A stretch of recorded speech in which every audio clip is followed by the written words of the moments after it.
জয় হিন্দ বন্ধুরা, welcome back to defence update. বন্ধুরা, তোমরা কিন্তু ভালো করেই জেনে গেছো যে আর্মিতে গ্রুপ সি নিয়োগ হচ্ছে, যেখানে তোমাদের অফলাইনে ফর্ম ফিল আপ করতে হবে, যেখানে কিন্তু তোমাদের ভালো জব লোকেশান থাকছে। তার সাথে সাথে এটা কিন্তু পার্মানেন্ট ভ্যাকেন্সি।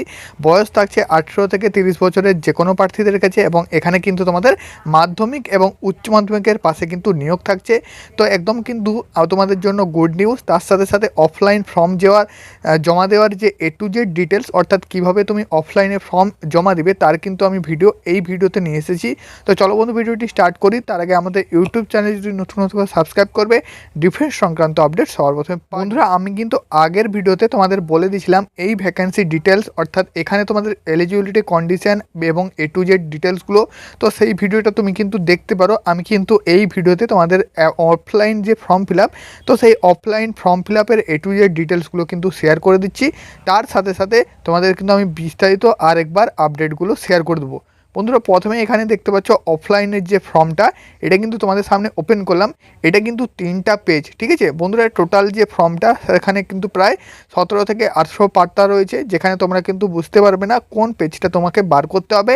আমি কিন্তু তোমাদের জন্য কেটে বের করে দিয়েছি, অর্থাৎ যেই পেজগুলো তোমাদের শুধুমাত্র 3টা কপি, ঠিক আছে, 3টা পেজ A4 সাইজের, যে কোনো জেরক্স দোকান বা কম্পিউটার সেন্টার থেকে এই 3টা পেজ তুমি যদি জেরক্স করে নাও, কপি বের করে নাও, তাহলেই কিন্তু তোমাদের হয়ে যাচ্ছে। তো এই 3টা পেজ আমার কাছে কিন্তু তুমি পেয়ে যাবে আমাদের টেলিগ্রাম চ্যানেল এবং হোয়াটসঅ্যাপ চ্যানেল এবং হোয়াটসঅ্যাপ গ্রুপ, ঠিক আছে। তুমি যেখানে জয়েন হতে পারো সেখানে জয়েন হয়ে এক্ষুনি কিন্তু তুমি ডাউনলোড করতে পারবে, ঠিক আছে। আমি কিন্তু টেলিগ্রাম চ্যানেল, হোয়াটসঅ্যাপ চ্যানেল এবং হোয়াটসঅ্যাপ গ্রুপ এই 3টা জায়গাতে এই ফর্মটা দিয়ে দেবো। এখানে কিন্তু 3টে পেজ, ঠিক আছে, 3টে পেজের বেশি কাউকে বার করতে হবে না। 3টা পেজ তোমাদের হাইলি কিন্তু 15 টাকা থেকে 20 টাকা দাম নিতে পারে। তো সেখানে তোমরা কিন্তু কম্পিউটার থেকে বের করে নেবে জেরক্স পেজ, A4 সাইজের পেজ, ঠিক আছে। তো একদম কিন্তু চলে আসবে ফর্মটা বের করে, সেখানে তোমরা কিন্তু ফিল আপটা আমি কিন্তু তোমাদের একদম দেখিয়ে দিচ্ছি, ঠিক আছে।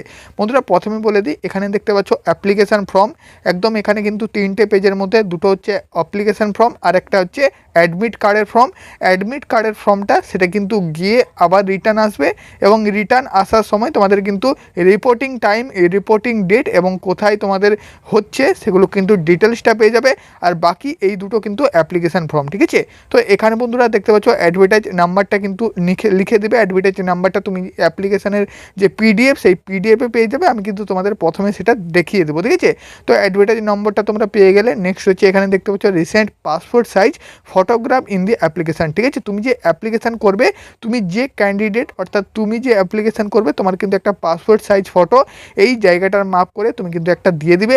এবং এখানে দেখতে পাচ্ছ টু দি ইউনিট অ্যাড্রেস, ঠিক আছে। বন্ধুরা, তোমাদের বলে দিই, তুমি যেই ইউনিটে, তুমি যেই ভ্যাকেন্সির ওপর অ্যাপ্লিকেশান করবে, তার যে ইউনিটটা অর্থাৎ পোস্টাল অ্যাড্রেসটা, তুমি সেই অ্যাড্রেসটা কিন্তু এই যে 2 দিয়ে এখানে যে লেখা আছে, এই লেখাটার নিচে কিন্তু তুমি লিখবে, ঠিক আছে। তো এটা কিন্তু আমি তোমাদের আরেকবার PDF থেকে শেয়ার করে দেবো যে এই তুমি লেখাটাতে কী লিখবে। বাকি এখানে কিন্তু দেখতে পাচ্ছ, পোস্টাল অ্যাড্রেসের ইউনিটটা লেখা আছে, এটা কিন্তু 1 নম্বরটা গেল, ঠিক আছে। এটা কিন্তু তোমাকে আমি শেষে শেয়ার করে দেবো PDF থেকে, না হলে তোমরা কিন্তু বুঝতে পারবে না। বাকি 2 নম্বর থেকে তোমার কাজ কিন্তু শুরু। 2 নম্বরে দেখতে পাচ্ছ নেম অফ দি ক্যান্ডিডেট, তোমার নাম লিখলে। নেক্সট তোমাদের ফাদার্স নেম অথবা হাজব্যান্ড নেম, আর তুমি যদি মেয়ে হও তো তুমি হাজব্যান্ড নেম লিখতে পারো। তুমি যদি ছেলে হও তোমার বাবার নাম লিখে নেবে। তারপর মাদার্স নাম, তোমার মায়ের নাম লিখে দিয়ে 4 নম্বর পয়েন্টে DOB সেটা কিন্তু দিলে, অর্থাৎ ডেট অফ বার্থটা দিলে। নেক্সট দেখতে পাচ্ছ এখানে যেটা দেওয়া আছে, তোমার এজ অনুযায়ী তোমার বয়স কত আছে, অর্থাৎ আজকের ডেটে তোমার বয়স কত হচ্ছে, সেটা কিন্তু তোমার বয়সটা লিখবে, ঠিক আছে। আজকের ডেটে তুমি কিন্তু তোমার গুগলে চেক করে নিতে পারো, অথবা ক্যালকুলেটর নিয়ে তোমার বয়সটা চেক করে নিতে পারো। নেক্সট ন্যাশনালিটি, তুমি কোথা থেকে বিলং করছো, অর্থাৎ ইন্ডিয়া থেকে বা অন্য কোথাও থেকে, সেটা কিন্তু লিখবে। রিলিজিয়ন হিন্দু, মুসলিম, তো যেটা আছে সেটা কিন্তু লিখবে। বাকি এখানে করসপন্ডেন্ট অ্যাড্রেস এবং পার্মানেন্ট অ্যাড্রেস, অর্থাৎ তুমি যেখানে থাকো এবং তোমার বাড়ি যেখানে এবং তুমি যেখানে থাকো, ঠিক আছে। দুটো কিন্তু আলাদা, অনেকজনের হয়, আবার অনেকজনের একই হয়, ঠিক আছে। তোমার বাড়ি যেখানে এবং তুমি হয়তো তোমার বাড়ি হচ্ছে একটা জায়গায় এবং তুমি হয়তো থাকো অন্য কোথাও, তাই জন্য দুটো অ্যাড্রেস থাকে, তোমার যদি দুটো একই হয় করসপন্ডেন্ট অ্যাড্রেস এবং পার্মানেন্ট অ্যাড্রেস যদি একই হয় তাহলে দুটোই কিন্তু একই লিখবে। অর্থাৎ এখানে তোমাদের প্রথমে গ্রামের নাম পোস্ট অফিস লিখলে, তারপর পুলিশ স্টেশন লিখলে, তারপর ডিস্ট্রিক্ট লিখলে, তারপর স্টেট লিখলে এবং পিনকোড এখানে দেওয়া আছে, স্টেট দেওয়া আছে, কন্ট্যাক্ট নাম্বার মোবাইল নাম্বার দিলে এবং তোমার ইমেল আইডিটা দিলে, ঠিক আছে। পার্মানেন্ট অ্যাড্রেস এবং করসপন্ডেন্ট অ্যাড্রেস যদি সেম হয় তো সেম দিয়ে দিলে, ঠিক আছে। নেক্সট চলে আসি 10 নম্বর পয়েন্টে, যেটা কিন্তু তুমি যদি SC ST হও তো SC ST লিখলে, বা UR হলে UR, ঠিক আছে। SC ST হলে তার জন্য কিন্তু একটা আলাদা করে ফর্মও তোমাকে বের করতে হবে, সেটা আমি PDF থেকে আরেকবার তোমাদের কিন্তু শেয়ার করে দেবো, ঠিক আছে।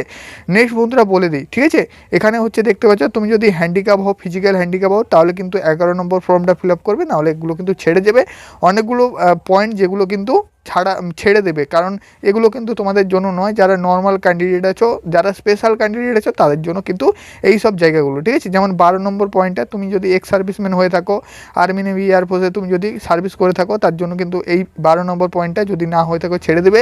নেক্সট দেখতে পাচ্ছ ডিটেলস ফর রিল্যাক্সেশন, অর্থাৎ তুমি যদি ছাড় পাও SC ST হও তাহলে কিন্তু 13 নম্বর পয়েন্টটা, নাহলে 13 নম্বর পয়েন্টটাও তুমি ছেড়ে দিলে। 14 নম্বর পয়েন্টে আমি চলে আসি। 14 নম্বর পয়েন্টটা কিন্তু অবশ্যই ফিল আপ করতে হবে যে কোনো ক্যাটাগরির ক্যান্ডিডেটদের ক্ষেত্রে।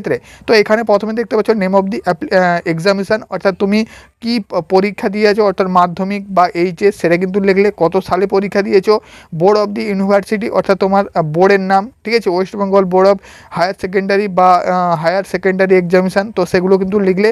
পার্সেন্টেজ অফ দ্য মার্কস, অর্থাৎ কত পার্সেন্টেজ পেয়েছো, এবং গ্রেড A গ্রেড না B গ্রেড সেটা কিন্তু এখানে লিখলে। তুমি মাধ্যমিকের পরে HS দিয়েছো তো HSটা লিখলে, গ্র্যাজুয়েশন করেছো গ্র্যাজুয়েশন করবে। এখানে দেখতে পাচ্ছ প্রায় কিন্তু 5টা থেকে 6টা ঘর আছে, তোমার যত কোয়ালিফিকেশান রয়েছে সেটা কিন্তু তুমি এখানে দিতে পারবে, ঠিক আছে। নেক্সট চলে আসি এক্সপিরিয়েন্স, ঠিক আছে বন্ধুরা। এখানে জানো অনেকগুলো ভ্যাকেন্সি আছে, যেখানে মাধ্যমিক HS তার সাথে সাথে ITI বা কোনো ট্রেডের ওপরে এক্সপিরিয়েন্স থাকতে হবে, যেমন বারবার অর্থাৎ চুল কাটার ওপরে এক্সপিরিয়েন্স, বা আরও যে MTS-এর ওপরে এক্সপিরিয়েন্স চাওয়া হয়েছে, কুকের ওপরে এক্সপিরিয়েন্স চাওয়া হয়েছে। তো সেই এক্সপিরিয়েন্স সার্টিফিকেট তোমার যদি থেকে থাকে তাহলে সেই ভ্যাকেন্সিটার জন্য তুমি কিন্তু এখানে অর্গানাইজেশন নেম লিখবে। বাকি তোমাদের এখানে দেখতে পাচ্ছ পোস্ট এবং ফর্মের যে ডিটেলসগুলো সেগুলো কিন্তু এখানে ফিল আপ করবে, ঠিক আছে। যেটা কিন্তু এক্সপিরিয়েন্স সার্টিফিকেটে তোমরা A to Z ডিটেলসগুলো পেয়ে যাবে, কারণ একটা এক্সপিরিয়েন্স সার্টিফিকেট তোমার কাছে রয়েছে, তো সেই এক্সপিরিয়েন্স সার্টিফিকেটে কিন্তু A to Z ডিটেলসগুলো তোমরা কিন্তু এখানে পেয়ে যাবে, এবং ফর্ম টু ফর্ম এগুলো সব কিছু পেয়ে যাবে, ঠিক আছে। এবং তুমি যদি এই যেই ভ্যাকেন্সিটাতে যত এক্সপিরিয়েন্স চাইবে সেই ভ্যাকেন্সিটাতে কিন্তু সেই এক্সপিরিয়েন্সটা তোমার থাকতে হবে, না হলে কিন্তু অ্যাপ্লাই করতে পারবে না। বাকি মাধ্যমিক বা HS-এর ওপরে তুমি যদি অ্যাপ্লাই করো কোনো পোস্টে, তাহলে এই যে এক্সপিরিয়েন্সের জায়গাটা এটা কিন্তু ফাঁকা থাকলেও হয়ে যাবে। নেক্সট বন্ধুরা চলে আসবে, এখানে তোমরা কিন্তু তোমাদের যে আইডেন্টি প্রুফ, অর্থাৎ আধার কার্ডের নাম্বার, প্যান কার্ডের নাম্বার, ড্রাইভিং লাইসেন্সের নাম্বার, পাসপোর্টের নাম্বার যেটা তোমার কাছে আছে, আধার কার্ড থাকলে আধার কার্ডের নাম্বার, প্যান কার্ড থাকলে প্যান কার্ডের নাম্বার, তো এগুলো কিন্তু লিখে দিবে। দিয়ে এখানে দেখতে পাচ্ছ সিগনেচার অফ দি অ্যাপ্লিকেট, অর্থাৎ তুমি যে অ্যাপ্লিকেশান করছো অফলাইন অ্যাপ্লিকেশান, তো তার জন্য তোমাকে একটা সিগনেচার এবং প্লেস, তুমি যেই জায়গা থেকে ফর্মটা ফিল আপ করছো সেই জায়গা এবং ডেটটা কিন্তু দিয়ে সরাসরি পোস্ট অফিসের মাধ্যমে এই ফর্মটা কিন্তু দিয়ে দিবে। পোস্ট অফিসের মাধ্যমে যারা কিন্তু স্যাররা আছে তাদের কাছে একটু হেল্প নিতে পারো, অথবা তোমার দাদা দিদির কাছে একটু হেল্প নিয়ে এই ফর্মটা কিন্তু ফিল আপ করবে, ঠিক আছে। নেক্সট চলে আসি, এটা কিন্তু অ্যাকনোলেজমেন্ট ফর্ম, যেটা কিন্তু অ্যাডমিট কার্ডের ফর্ম, ঠিক আছে। এখানেও বন্ধুরা পোস্টের অ্যাপ্লাই যে তুমি করছো তাই পোস্টের নাম লিখলে, ইউনিটের নাম লিখলে, যেটা কিন্তু আমি তোমাদের দেখিয়ে দেবো আরেকবার। এবং এদিকে ডান দিকে দেখতে পাচ্ছ recent passport size photo. Next দেখতে পাচ্ছ name of the candidate, block লেটারে বড় হাতের লিখতে হবে, date of birth, mother name, father name, category, apply for, ঠিক আছে, করসপন্ডেন্ট অ্যাড্রেস এবং পার্মানেন্ট অ্যাড্রেস এগুলো কিছু দিলে। নেক্সট এখানে দেখতে পাচ্ছ ফর অফিস ইউজার অনলি, ঠিক আছে। এই ফর্ম এই জায়গাটা কিন্তু ফাঁকা রাখবে, কারণ এটা কিন্তু যাবে অফিসে, ঠিক আছে, তারা কিন্তু এই জায়গাটা দিবে যে তোমার কোথায় এক্সাম পড়বে, তোমার ডেট, রিপোর্টিং টাইম, তারা কিন্তু এই জায়গাটা ফিল করবে, এটা কিন্তু তোমার কাজ না, ঠিক আছে। তো এটা হলো। নেক্সট দেখতে পাচ্ছ সিগনেচার ফর দি অফিসার, এটা কিন্তু অফিসার সিগনেচার করবে এবং ডেটটাও এখানে কিন্তু তারা দিয়ে দিবে। তো এটা তোমাদের হলো একদম কিন্তু ক্লিয়ার, আর কিন্তু এখানে কিছু নেই। আমি কিন্তু সমস্ত তথ্যগুলো এখানে তোমাদের শেয়ার করে দিলাম, বাকি আমি কিন্তু PDF থেকে কিছু তথ্য শেয়ার। বন্ধুরা অন স্ক্রিন দেখতে পাচ্ছ এটা কিন্তু অফিসিয়াল নোটিফিকেশান, এটাও কিন্তু আমি তোমাদের হোয়াটসঅ্যাপ গ্রুপ এবং টেলিগ্রাম চ্যানেলে দিয়ে দেবো। বন্ধুরা এখানে কিন্তু আমি তোমাদের ভালোভাবে বুঝিয়ে দেই। এখানে ধরে নাও তুমি কিন্তু এখানে ইলেকট্রিশিয়ানের জন্য আবেদন করবে, তাহলে এখানে ইউনিটের নাম এবং পোস্টাল অ্যাড্রেসটা দেখতে পাচ্ছ। তো এই পোস্টাল অ্যাড্রেসে তোমার কিন্তু এই সেখানে কিন্তু দিবে ফর্মটাতে, অর্থাৎ অ্যাপ্লিকেশান ফর্মটাতে কিন্তু এটা দিবে। আশা করি এটা কিন্তু তোমাদের কাছে ক্লিয়ার। আরও কিছু আমি কিন্তু ক্লিয়ার করে দিচ্ছি, যেমনটা তোমাদের কিন্তু আমি বলে দেবো বলছিলাম, ঠিক আছে। তো এগুলো কিন্তু তোমাদের ক্লিয়ার হলো। নেক্সট তোমাদের বলে দিচ্ছি, যেমন ধরে নাও এডুকেশান কোয়ালিফিকেশান, ঠিক আছে। তো আমি কিন্তু সরাসরি একটু নিচের দিকে চলে আসি, তাহলে তোমাদের কাছে কিন্তু ক্লিয়ার হবে। যেমন ধরে নাও বন্ধুরা, তুমি কুকের জন্য আবেদন করছো, ঠিক আছে। তা কুকের জন্য বলা আছে যে তোমাদের মাধ্যমিক পাস হতে হবে, তার সাথে সাথে ইন্ডিয়ান কুকিংয়ের উপরে, ট্রেডের উপরে তোমাকে কিন্তু নলেজ থাকতে হবে, ঠিক আছে। তো সেখানে কিন্তু নলেজের সার্টিফিকেটের সময় তোমাকে কিন্তু একটা টিক মার্ক করতে হবে এবং সেখানে কিন্তু দিতে হবে। তার সাথে সাথে বলে দিই, এখানে দেখতে পাচ্ছ বারবারের একটা পয়েন্ট আছে। তো বারবারের জন্য মাধ্যমিক পাস এবং 1 ইয়ারের কিন্তু এক্সপিরিয়েন্স টেট, অর্থাৎ বারবারের উপর কিন্তু 1 বছরের এক্সপিরিয়েন্স থাকতে হবে। তো বারবারের ওপরে তোমার কিন্তু এখানে কিন্তু সার্টিফিকেটটা যে শো করবে, সেখানে কিন্তু তোমার এটা এক্সপিরিয়েন্স সার্টিফিকেটটা ডিটেলসটা সেখানে দিবে, ঠিক আছে। তো এইভাবে তুমি যেই পোস্টটাতে আবেদন করবে তার কিন্তু ডিটেলসটা দিবে। তো এইভাবে তোমাদের কিন্তু হবে সিলেকশন। বন্ধুরা প্রথমে কিন্তু তোমাদের রিটেন এক্সামিনেশন হবে, তারপর পিইটি, পিএফটি এবং মেডিকেল এক্সামিনেশন, ফাইনাল মেরিট, এইভাবে কিন্তু প্রক্রিয়াটা চলবে। আশা করি তোমাদের বোঝাতে পেরেছি। তো পোস্ট অফিসের মাধ্যমে এইভাবে তুমি কিন্তু করবে। যদি না পারো, একটু সেখানে পোস্ট অফিসে যারা অফিসাররা আছে, ঠিক আছে, যারা স্যাররা আছে তাদের সাথে কথা বলে, বা তোমার দাদা দিদির কাছে যারা পোস্ট অফিসে ফর্ম ফিল আপ বা অ্যাপ্লিকেশান করতে পারে, তাদের কাছে হেল্প নিয়ে পুরোপুরি কিন্তু প্রসেসটা করবে। আশা করি তোমাদের কিন্তু হেল্পফুল হয়েছে। যদি হেল্পফুল হয়, অবশ্যই এই ভিডিওটা বন্ধুদের কাছে শেয়ার করে দাও, যাতে তোমাদের বন্ধুরাও ফর্ম ফিল আপ করতে পারে অফলাইনের মাধ্যমে। তো জয় হিন্দ, দেখা হচ্ছে নেক্সট ভিডিওতে।